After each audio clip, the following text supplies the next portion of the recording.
Welcome to Wildlife Matters, a podcast from Dorset Wildlife Trust. In today's episode, we catch up with the team at Wild Woodbury in Beer Regis. There's been lots happening in the last 2 years since we acquired the site, and today we hear about a major long-term project which aims to renaturalise the headwaters of the River Sherford. And it's all part of the team's vision to rewild and rewet the site.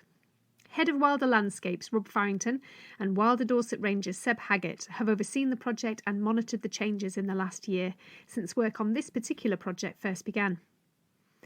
We'll hear from Seb as he shares a current update of how the project's been going and what's next. But first we head back to this time last year, on the very first day as work began on site.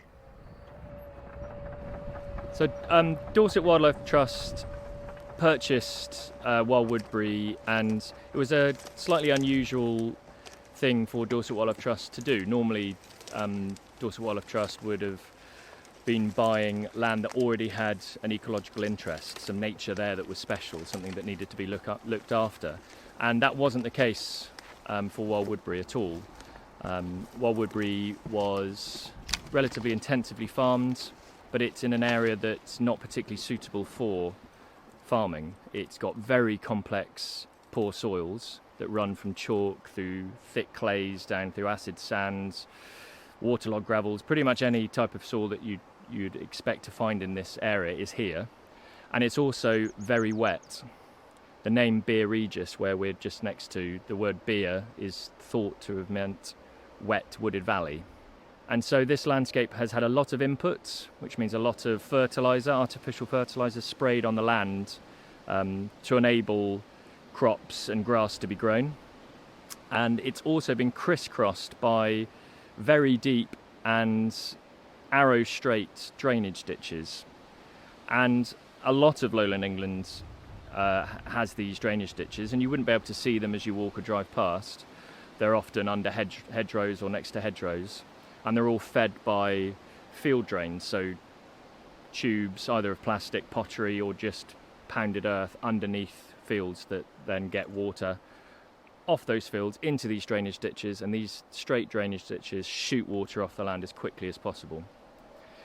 That's all right if you're trying to get it dry enough to farm, but what we're trying to do at Wild Woodbury is trial different ways of managing land to face the problems that we are tasked with now, which is a catastrophic climate emergency, ecological emergency, and a growing disconnect between people and nature. So with those three focuses in mind, Dorset Wildlife Trust are using the site to collect data, to share, and to inspire other projects to help them change to a more sustainable way of managing land.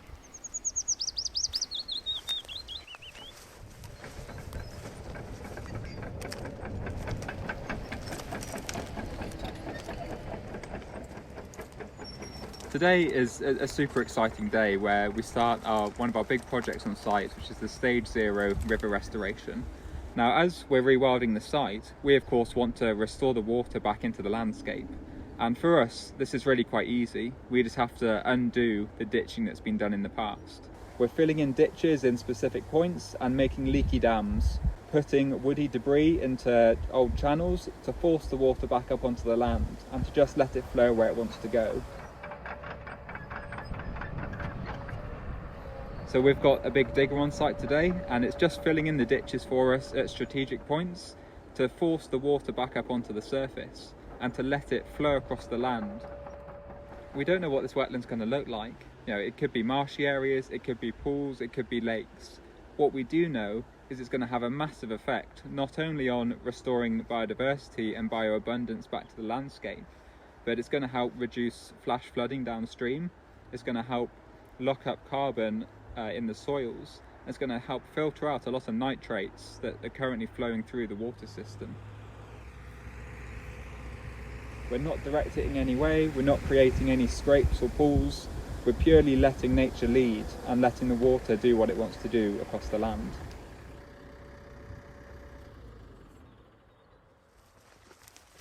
So the river restoration work is being done in, we've got 3 different units. The first one is being done in Bloxworth, which is our smallest area, and that will take probably about a day and a half. There's only a relatively small intervention to do there. Then later on in the week we're coming into our largest unit, Woodbury, where most of the work will be done. This is the area that we're walking through now, and it's the area where water has been messed about with more than any other place. So the water's basically not where it should be. So they'll be here for about a week and a half carrying out that work, and then they'll be back in December, the contractors, to do work on the last unit. By then we will be hopefully seeing the water, the hydrology acting a bit more naturally in these first two units. So we've got these three different units because they are cut through by roads, and often we get asked, well, if you're slowing down the water, if you're holding water back and renaturalising the water, well, there's a road in the way. And they'd be right, there is a road in the way. So doing stage 0 river restoration, you can pretty much only do it on the entirety of a river, or if there's an easy place to get to capture all the water that you've spread out over the low ground back in to a single channel to get it under a road or under, past a major bit of infrastructure like that. Conveniently at Wild Woodbury, we have very easy ways of capturing water. We've got these very deep ditches alongside the roads that will very easily capture all the water that we're slowing down and put it through culverts, basically big tubes underneath the road. It will then take it out onto our next bit of land where we will renaturalise it again, and then when it gets down to the next bit of road, we've already got those existing deep wide ditches that we can capture the water again to put them under the roads. Now both of those areas that have culverts at the moment, they often flood at the moment. That's because the water, when it's raining, goes so fast down these ditches that it's backing up and smashing into these culverts and overtopping. So actually, by holding the water back, slowing it down and spreading it out, one of the aims is that we will stop that flooding in those pinch points, because we'll be controlling the water. We're not just shooting down too much water, we're actually using our land to sponge some of it up and slow it down.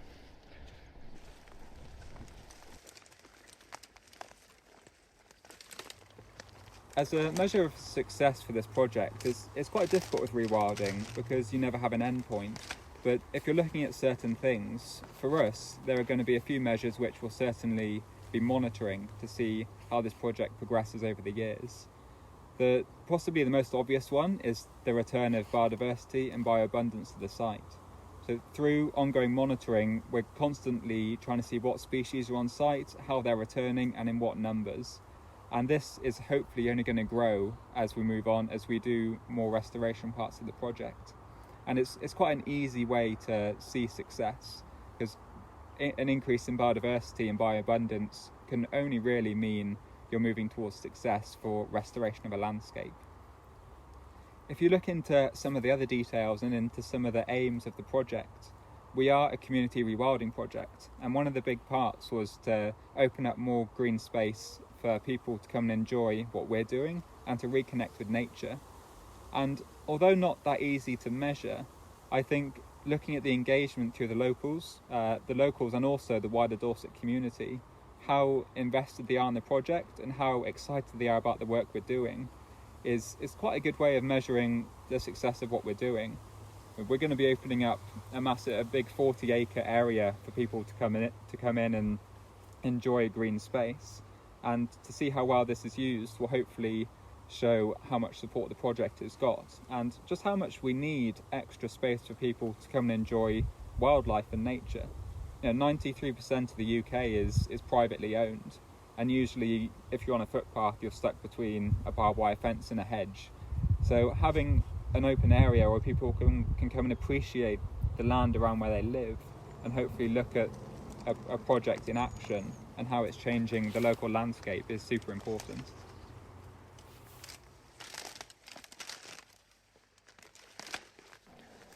So today is really exciting for me because after a year of essentially standing back and watching and monitoring, which has been incredibly exciting and incredibly important, is the first day that we are actively engaging, as it were, and tweaking the site. So really, really exciting to wait until it actually starts raining and watch these systems then change and the water get back into the low ground. It will be absolutely fascinating and incredibly exciting to see. And you know, I may be completely wrong, and I'm always happy to be wrong on this kind of site, and you often are, but you feel with the kind of opportunity we've got on this large area of land to put back this water into the landscape, in the next few years, I think over winter we can expect to be seeing clouds of wetland birds. Raptors coming in and hunting them, dragonflies, a boom in amphibians, so it's incredibly exciting.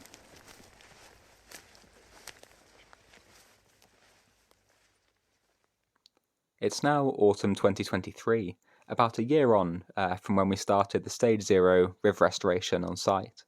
And through this time, we've been monitoring to see how the water has been changing the landscape at Wild Woodbury.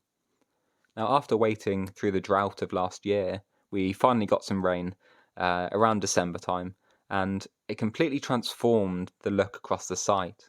What were dry and cracked fields changed into this big mosaic of wetter features. Everything from marshy areas, big flows across the middle of the fields, long ponds that formed in the old ditch systems, thinner bits of water that might have only been a couple of inches deep, but spread across kind of 40 metres, flowing as one big movement through the landscape. They really transformed the site and created this incredible amount of new habitat. And as soon as you put water into a landscape, nature finds it and nature moves back in incredibly quickly. Within about 2 weeks of this rain, we had a big flock of lapwing move in, about 90 lapwing, accompanied by 20 golden plover and around 30 common snipe, of which we hadn't seen on site before. They were new, certainly in that number, and clearly had been attracted in by the wetter fields. They were feeding on the freshly exposed mud in the wetter areas, in the wetter kind of grassier fields as well. And it just went to show how important these kind of landscapes are, that they moved in that quickly. Throughout the year, it's had quite an ephemeral nature. The water on site, it's kind of come and gone with the rains. Whether this will be the norm or not, we don't know. It's something we're going to find out. It could be that we just need to build up the groundwater storage and we'll have year-round water. It might be that it just comes and goes throughout the year, both of which are still very important habitats to have. We did have a lot of water still into spring, and with that we got all the amphibians, all the frogs, all the toads, the newts. Again, things we hadn't seen in number on site throughout the whole of the first year. And along with those, you get all their predators, a big increase in grass snakes, for example, along with all the aquatic invertebrates and all the other species that need water to survive or breed. Dragonflies and damselflies, their species went up from around 5 to about 14 just post-water restoration. And possibly one of the most exciting things to happen was we had a pair of curlew prospecting the site. They didn't breed, but the fact that they had clearly seen the site, thought it suitable, and they were looking to potentially set up a territory. Incredibly interesting. And of course, this is going to continue to evolve over time. It's going to continue to get more complex, more diverse, as it finds new pathways and spreads out through the site. And looking forward, we're really excited about this. We're really excited to see how the restoration further shapes Wild Woodbury. It's now been shown at many different localities, Wild Woodbury included, that when you restore natural processes, when you let nature lead, you allow species to return and recover in number, but you also clean up the water, you help alleviate flash flooding downstream, you help lock up more carbon in the wetter soils, and you can create a landscape full of life.